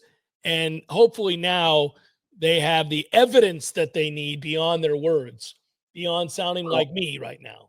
Well, when is it okay to be the get off my lawn guy? Do they have to be peeing on your lawn? Do they have to be dancing around naked on your lawn? Like, at what point? Because right now they're peeing on our lawn, man. Yeah. And that's what these suspensions look like. There are those moments like, get off my lawn, or we're gonna have a problem. As the great Brent Callis once said, I could shoot you. You're on my property. Get off my damn lawn. Yeah. I will be very interested to see what the lineup looks like tonight. I keep hammering that point. Chase Williams has been a godsend. They already were developing more depth to their lineup and more variety to their lineup. I really think Delama Lear's emergence as at least something more than your normal fourth or fifth outfielder adds a little bit more. And Hankerson obviously had a little run there. So you see these little options cultivate, but the speed. You bring this speed to the lineup. That gets fun. And he could not talk enough yesterday about Chase Williams when he was asked about him. Link Jarrett said he went on for about a half an hour yesterday talking about a lot of things, but a few minutes dedicated to Chase Williams and about everything from the intensity, the what he adds to the culture and the dugout and the willingness to win. I think he looks at that particular Williams and says, that's the spirit I want. And he looks at Max Williams and he says, be more like Chase, at least in the way that you approach the game. Does he hit first or second? I just want to see that so badly, because there's one thing when you're going into a hostile environment in baseball. It's not the same as football or basketball, where a great ground game or an excellent three-point shooter can take the crowd out of the game. The fear of stolen bases can affect a setting. So and it can deject people if on the third attempt of the night that you're trying to swipe second, you're doing so successfully and it's not even close. Fans in the stands get dejected. And I really feel like a path to victory in tonight's game, it's singular because Max will be back tomorrow, I really think has to be about aggression on the base pass. Link in the preseason, when you talked to him, sounded like somebody who wants to be released. He wants to do it more. Here is your chance. It's not that they don't have slug in the lineup. They got Lodis, they got Bailey, they got Carnes, they got a bunch of guys who can slug. But I really would love to see if they decide to stack these two, either 9-1 or 1-2 in the lineup to go let them wreak havoc on the pads. Yeah, I think I'd do 9-1. I do. I would definitely go that route. And I'm with you on this, Tom. It's a really enjoyable brand of baseball to watch. When you've got the power in the bats that they have, when also obviously when Max is in the lineup, it's bolstered even more. But they have a lot of pop in this lineup, and then you throw in aggressiveness on the base paths and that kind of speed that is otherworldly. Man, that kid is fast. That catch, I've gone back and watched that catch that he makes as a left fielder in center field several times over, and it is impressive. He's also a kid that is so easy to root for unlike some of the guys that we've had a discussion about. He's brash in the right kind of way, man. He's aggressive, and he has a zeal and love for the game. I pulled it up while you were talking because I read the quote the other day, and I loved it. It's a passion that Link has referenced that he has for the game. And his quote that reveals that all the more is, "This game is my life. This is all I have. This is what I want to die doing. Playing ball, man. Playing on that field. I've got to give everything I have every single day, and I can't take anything for granted." Man, what a quote. Oh, yeah. It's like your guy Will Campbell last night after he was drafted. I don't know if you had NFL Network on. I bounced back and forth between the two. But when Jamie Erdahl got the NFL Network interview, and they said, "What are you going to bring to Drake, to New England and playing for Drake May?" Goes, he said something to the effect of, "I'm going to die protecting him and doing everything for the team." I was like, oh my God. So first of all, you've got this offensive tackle crying because he's talking about all the hard work to get to this moment. And he pulls back and the crowd starts cheering because he's got to collect himself. He's like, "I'm going to die for this team." I'm like, okay, awesome. Yes. I want everyone. But you won that interview. Holy cow. I'm going to die defending the Patriots. Dick, that's awesome. But it sounds like we've got an outfielder who feels the same way for this baseball program. We do. And like in a vacuum, you go, "That's a bit much. It's a bit much. It's okay." But in reality, that's what you want from your players. That's what you want from your teammates for sure. But it's what you want. If it's your favorite team, you're like, "That's my guy. That's my guy right there. He cares in a way that's unhealthy, quite frankly. I love it." I mean, does he get back to the green room and text Drake May and says, "I will die for you. I wasn't kidding." You're like, "Oh, okay." And then like smiley emoji. Yeah. You're like, all right. We got a twisted one, guys. We got a little twisted one. But hey, listen. Offensive line. When you're in the draft, if you don't know, you go O. You go O-line every time. That's a good pick. And those guys are all a little warped. They end up having the highest hit rate. Nobody can do what they do. Lots of people can run. Lots of people can jump. Lots of people can catch. Yeah. Nobody can do what they do. Yeah, quote unquote, just to make sure I have it right. "I'm going to fight and die to protect him." All right. Well, hopefully you don't die. I like you to fight. Yeah, but if I need to, I just want you to know that I would. I hope you don't die. I'd like you not to die. Me too. But if I had to. Yeah. I'm going to need you. You're no use to us dead. Let's keep you. Well, but it wouldn't be in vain. In fact, I mean, it would kind of be heroic. I would do it. I think do you want to? No, yeah, that's what I'm worried about here. It sounds like you kind of want to die protecting this quarterback. Let's not do that. Let's fight the next play and then the next play. And let's do that for about 10 good years, make a lot of money, call it a day. You'll be in your early 30s. You'll be all right. Listen, Will, just because we call Myles Garrett a lethal weapon on the field doesn't mean he possesses one as he's rushing the passer. Yeah, that's I'll be interested to see how the draft goes today. I loved round one. We had a blast talking about it. Obviously, the story of the night was the Jaguars jumping up and, going out and getting Travis Hunter, and they gave up a ton for it. I thought the Giants did the right thing by grabbing Abdul Carter. It was interesting that they later on moved up, came back into the draft and grabbed Jackson Dart. So that rumor about Jackson Dart was kind of true. They were wise enough not to draft him where they were sitting because that would have been a reach and then some. But when they got the opportunity to go back in and get their quarterback, they did. And I think it's incredibly telling. Two things are telling. One, that they came back in to get a quarterback and it wasn't Shador Sanders, whom they interviewed. And then the Pittsburgh Steelers, everybody had the Steelers taking a quarterback. Everybody said that if Shador Sanders was on the board when the Steelers drafted, they would take a quarterback. Obviously, they don't have one. I mean, again, I don't know how many times I have to say this. Sorry-ass Mason Rudolph is their quarterback. He doesn't belong on a roster. He's as bad a quarterback as we've ever seen. He stinks. And they're right now going into battle with that kid, and they still didn't take Shador Sanders, whom they also interviewed twice. So I'm going to tell you, they wanted to like Shador Sanders. They brought him back for a second interview. They wanted to like Shador Sanders, and they couldn't. And they passed on him, as did every other team. Well, yes, there's a slight nuance that they didn't like him at 21. I think they read the room and understood that the league doesn't like him too. Now, the telling thing is going to be tonight. You've got a run of teams at the moment. Let's start the second round pending trades that don't need a quarterback or aren't looking for one in this cycle. You get to 37 and you get to Oakland. That's the first team that could potentially draft Sanders, and then Pittsburgh at 40.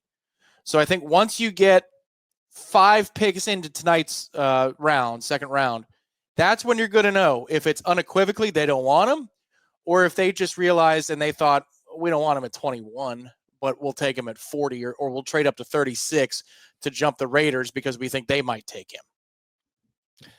I think it's damning either way. I that's fine. But I think that he was rumored to go 9 to New Orleans.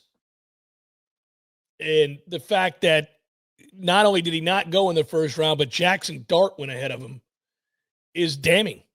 It means that the impact of those interviews were appreciable.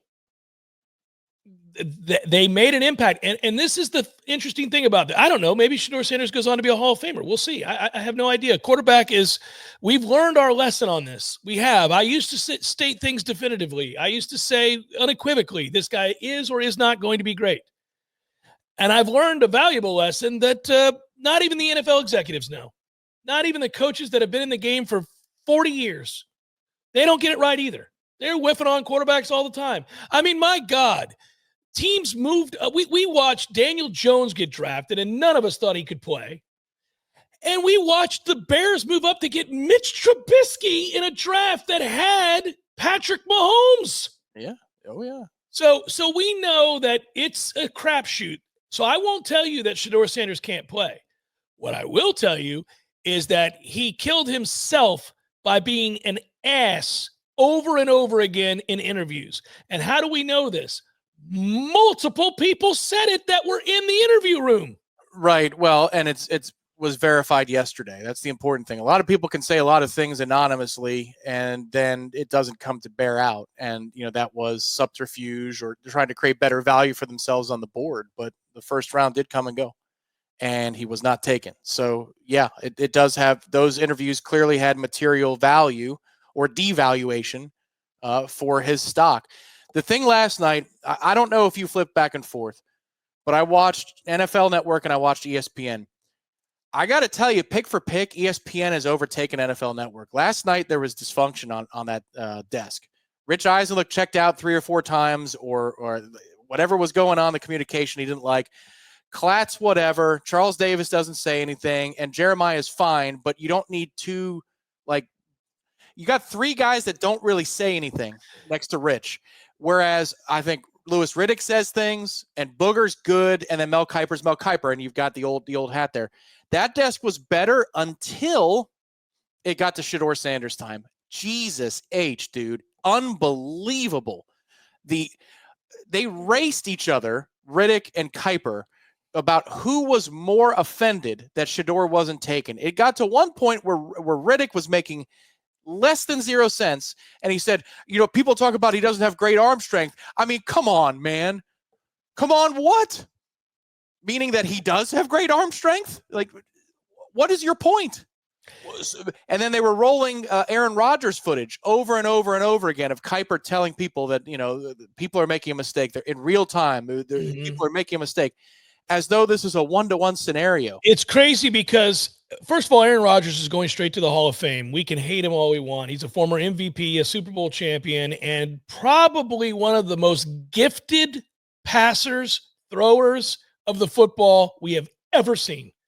There are so few people in the history of the NFL who, with a flick of the arm at an awkward angle while moving, can throw a ball accurately 50 yards down the field on a rope.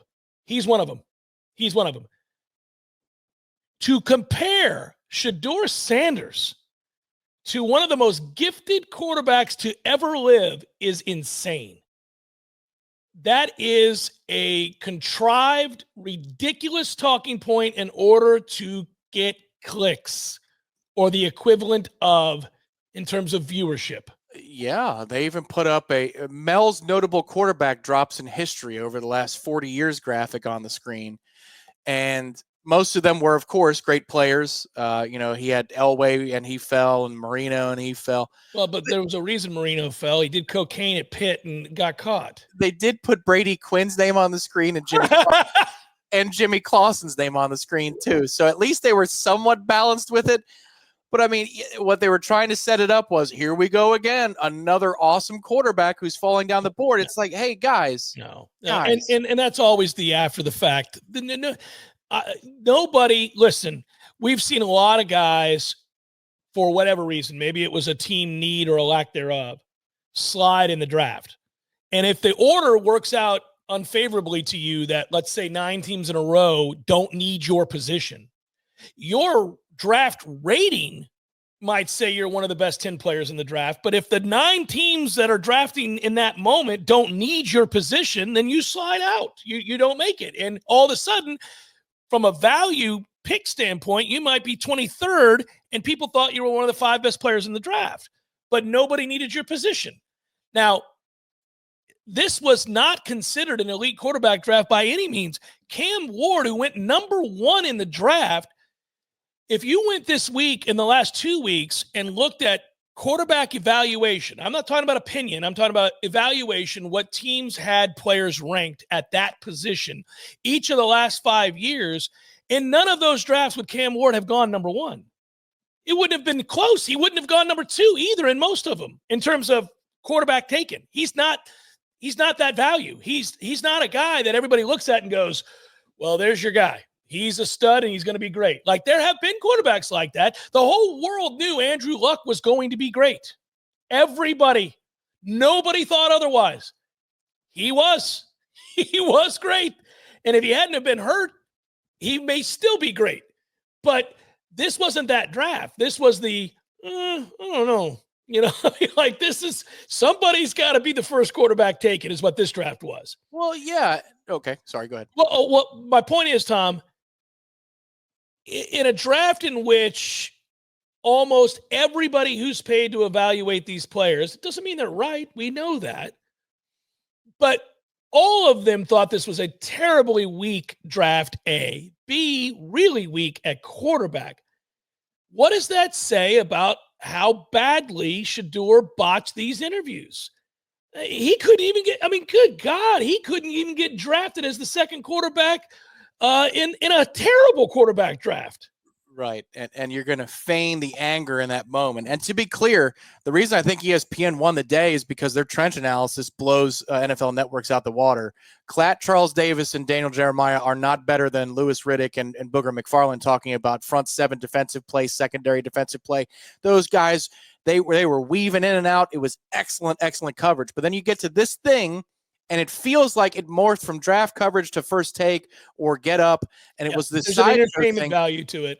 Right. And the best argument you can make after you punch yourself out talking about this is ridiculous and it's absurd is he doesn't have the arm strength. I mean, come on. Like that's really at the end is, come on, man.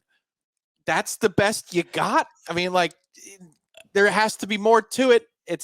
He's not athletically profiled at the same level. And then they chose Jackson Dart, who you hate Jackson Dart, yeah. Yes, when I see it's in you to melt down on the road, the way that he did, and you get a second chance and you still melt down, you get a third chance and you melt down again, yeah, and then you look like you're ready to weep on the field.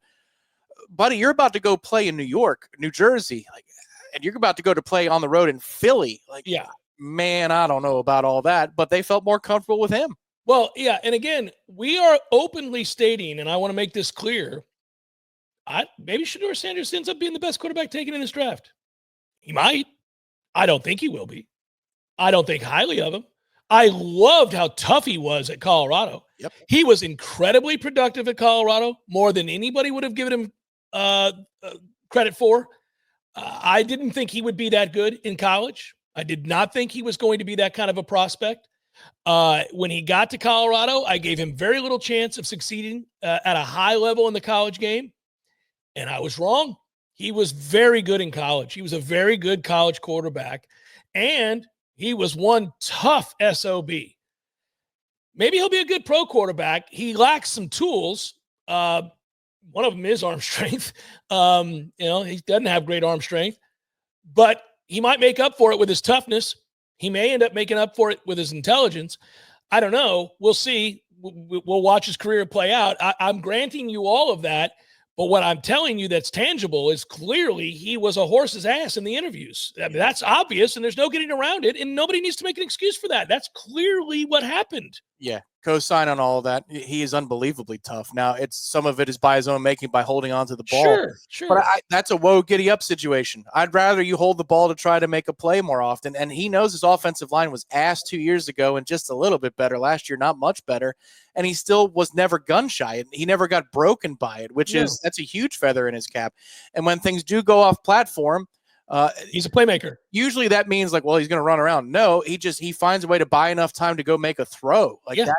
These are all tangible things that are to his credit. And I think the biggest one is, look, he was so good in college, he had his jersey retired. So there you go. If you have your jersey retired, you should be a first-round draft pick. That's the rule. It's the Jeff Cameron Show, 93.3 Real Talk Radio, Warchant TV.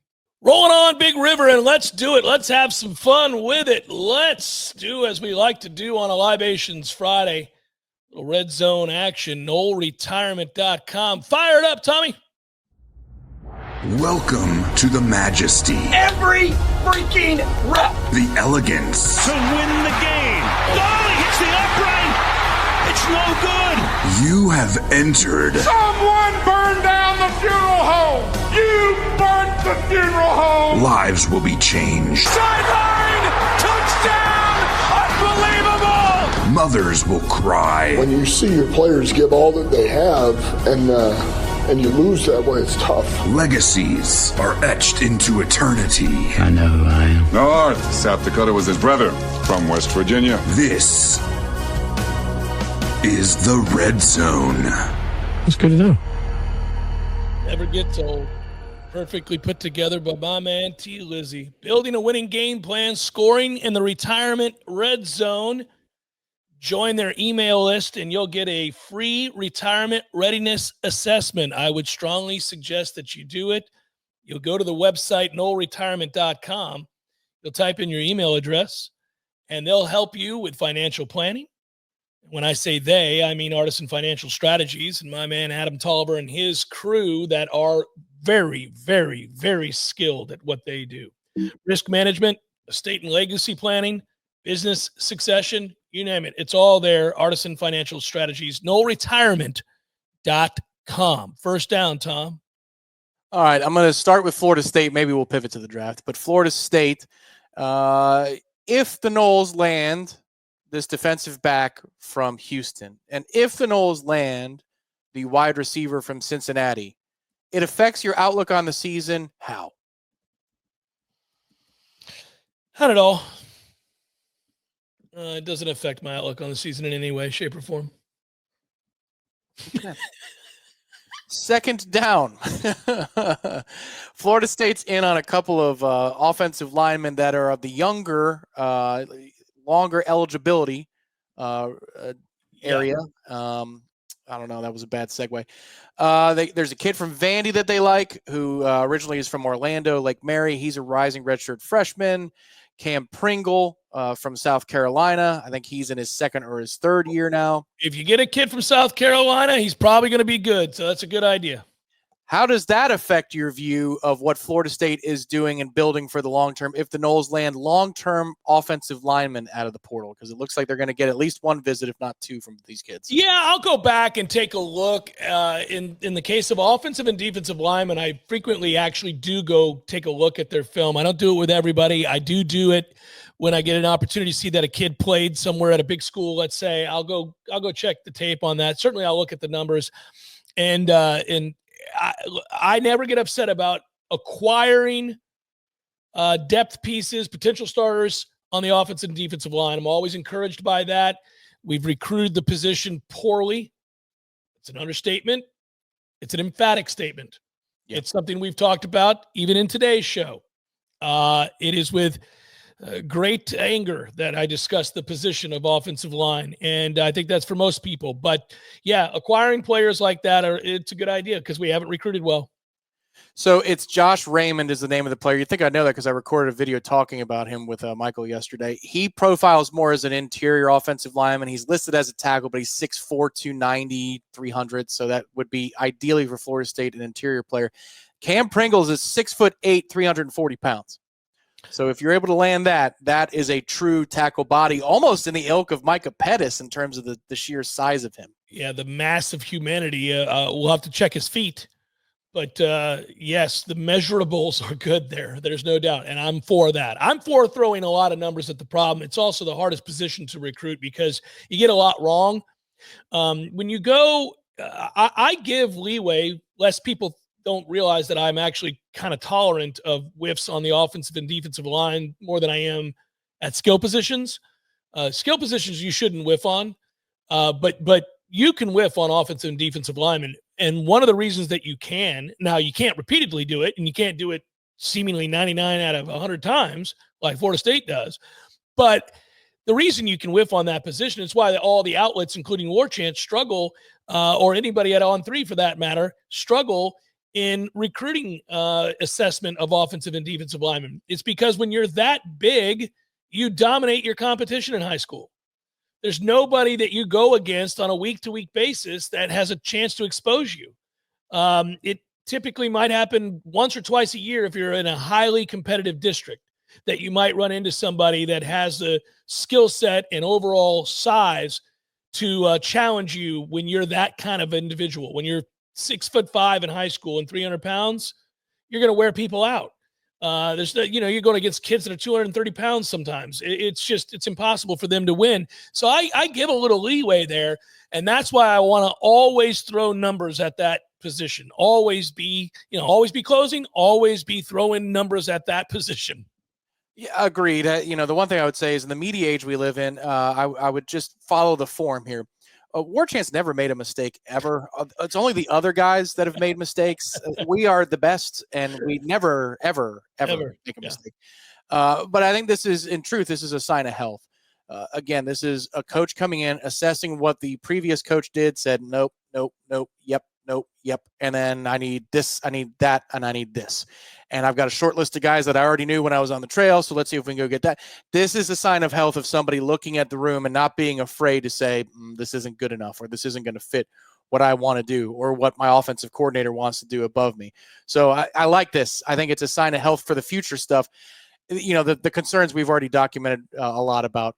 You really don't like anything on the top line, a corner or receiver that you got to go dip in. But third down, Azareye'h Thomas, Josh Farmer both get drafted tonight. Yes or no? Do they do the second and third round tonight? Yes, I thought they did. Yeah. Yes, that is correct. They will both get drafted tonight. Azareye'h may get drafted pretty early on in their coverage tonight. Yeah, it begins at 7:00 tonight. All right, fourth down, your favorite moment last night. Either pick, fit for a certain franchise, move that a franchise made, where you go, okay, what was something that stood out to you? I think that both Cleveland and Jacksonville won the night with what they did, and that was the most high-profile move of the night. I completely loved everything about it. I think it's great intrigue. We live in a soap opera, male soap opera, as we call the NFL, and that was high drama. I hate to admit that even though I would not have given up the compensation that they gave up, the player I like, and I think that the Atlanta Falcons unfortunately had a very good draft last night, getting Jalen Walker and getting James Pierce, who's really good. Those two picks, both edge guys, they haven't had a good edge rusher in 15 years. And I love when a franchise is willing to admit that they've failed, and then we were just talking about throwing numbers at a problem. They went edge. Smart move in Atlanta there. You got to go back a long ways to find a good edge rusher in Atlanta. Pierce better be a hit because apparently they did a couple extra checks on him personality-wise to make sure that he was a fit and checked on his mom as well. That was an Ian Rappaport report. And you trade up and you give up next year's first-round pick to go get him. I mean, obviously they're banking on that being in the 20s because they're going to have a successful season. That's how they're thinking right now is that, well, we're giving up the 22nd pick or the 25th pick because we're going to have a winning season. We're not giving up a top 10 pick. But that is an all-in move. It's hard to go all in on a draft pick, but in a way with what they did last night, that's them pushing the chips to the middle of the table to give up an asset like they did in order to grab a guy at 25. They did get a third-round selection this year with that move as well, so it kind of mitigates a little bit. The Pierce problem is that he's narrow-hipped. They think he's going to have a real hard time with power in terms of offensive tackles getting their hands on him, but he's so fast and so twitchy and really very productive. And he was very productive in the SEC where you're facing an NFL offensive lineman every week. So I think that kind of offset their concerns. Anytime multiple outlets cite maturity issues, that's the quote that they use when they don't want to get into specifics about problems. Potentially legal problems. They'll just say maturity issues. If you go read his profile heading into the draft, that's a thing that came up a lot. So you are taking a risk there. As for the player, I mean, he's a good player. He's a productive player. So it'll be interesting. Moves I like last night. Way to go. Restraints from the Saints to go take an offensive tackle. That's I really thought they were going to take Shador, and both networks were piping in his draft party at the time that they were on the clock. And I'm thinking, come on, do it. And they didn't. Good for them. Good for Jerry Jones. Did he die yesterday and nobody found out because they took an offensive guard to replace Zach Martin? Awesome pick there. I love Tyler Warren falling to the Colts, who've been begging for a tight end for years. Yeah, that was the right pick. Yeah, that dude is a beast. He's a stud. And I love this guy. But that Omarion Hampton goes to play for Jim Harbaugh. Yes, it makes complete sense. That was the right pick. Hey, go figure.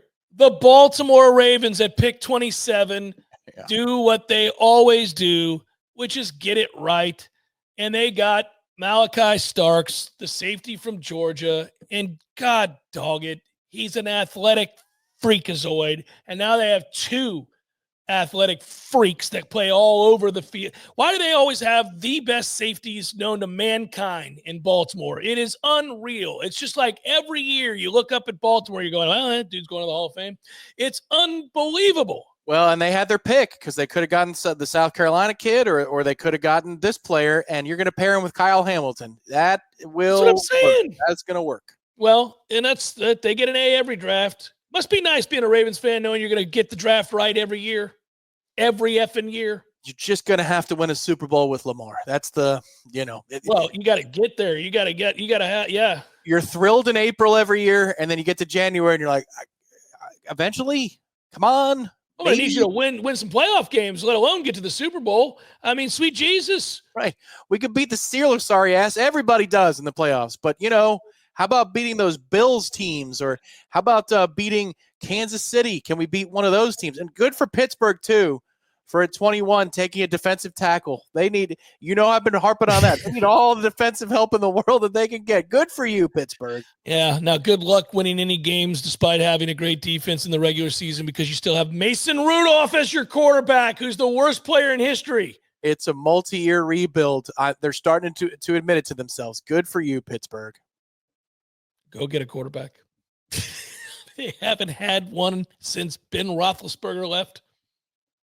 Go get a quarterback. They're terrible at the position. Artisan Financial Strategies, NoleRetirement.com. Go check it out. That was the Red Zone, a fun rendition, I might add. Chef Cameron Show 93.3 Real Talk Radio, Warchant TV.